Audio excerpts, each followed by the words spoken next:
Assalamualaikum warahmatullahi wabarakatuh. Selamat sore.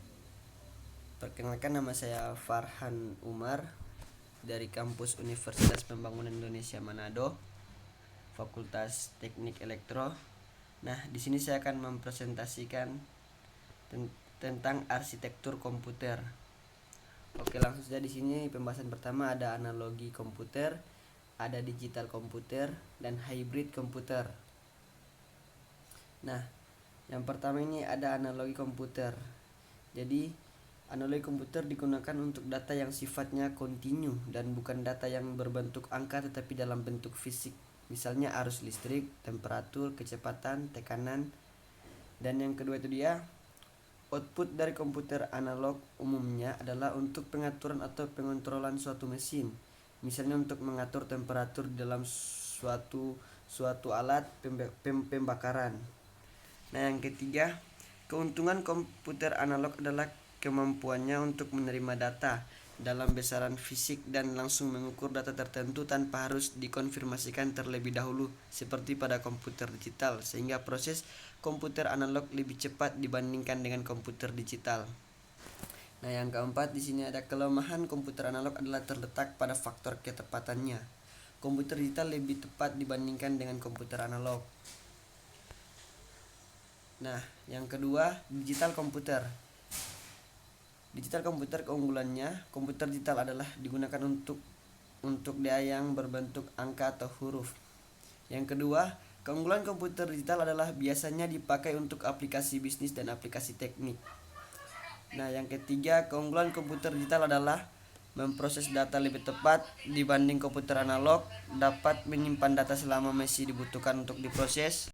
Nah, dapat menyimpan selama masih dibutuhkan untuk diproses, dapat melakukan operasi logika, data yang telah dimasukkan dapat dikoreksi atau dihapus. Output dari komputer digital adalah berupa angka, huruf, grafik maupun gambar. Yang ketiga, hybrid komputer. Di sini ada yang merupakan komputer kombinasi dari komputer analog dan digital, mampu memproses data lebih cepat dari komputer digital dan lebih tepat dari komputer analog. Biasanya dipakai untuk aplikasi khusus. Nah, pembahasan 2 di sini ada unit fungsional komputer terdiri dari 5 bagian utama. Yaitu unit input. Itu ada keyboard.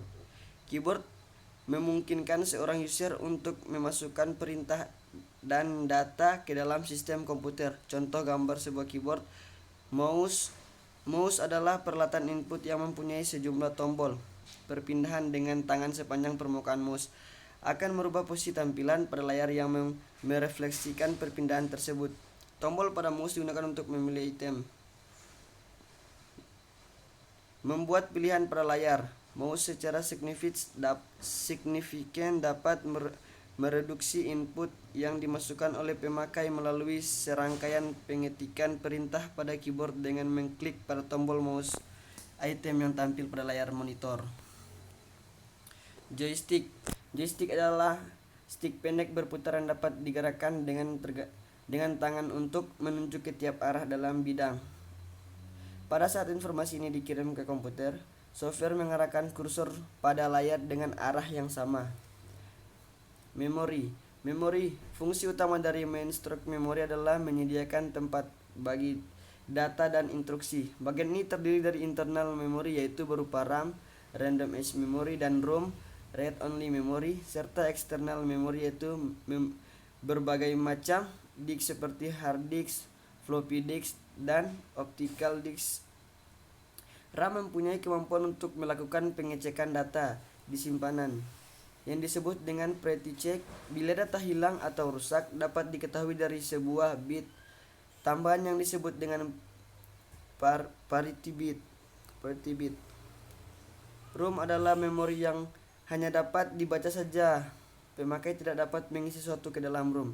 Isi ROM telah diisi oleh pabrik pembuatnya, berupa sistem operasi yang terdiri dari program-program pokok yang diperlukan oleh sistem komputer. Aritmatika dan logika. Aritmatika dan logika adalah yang melaksanakan pengolahan data secara fisik, termasuk penjumlahan, pengurangan, pembagian, juga logical operation. operasi seperti menyatukan data, menurunkan data, memilih data, dan lain-lain. Unit output. Di sini unit output ada monitor. Monitor adalah peralatan yang memungkinkan komputer untuk menampilkan informasi balik ke pemakai atau user dalam bentuk teks maupun grafik. Monitor mempunyai ukuran yang bervariasi, ada 14, 15 sampai 17 dan lainnya. Semakin besar ukurannya dalam inch, maka semakin mahal dan semakin luas gambar yang dapat ditampilkan pada monitor. Monitor memiliki beberapa variasi bentuk resolusi screen yang berbeda yang merujuk pada jumlah titik yang bisa ditampung dalam koordinat X dan Y. Di sini ada 640 X 480 atau 800 kali 600. Dan refresh rate yang menunjukkan berapa kali per detik suatu gambar dapat ditampilkan pada screen. 60 Hz berarti 60 kali per detik.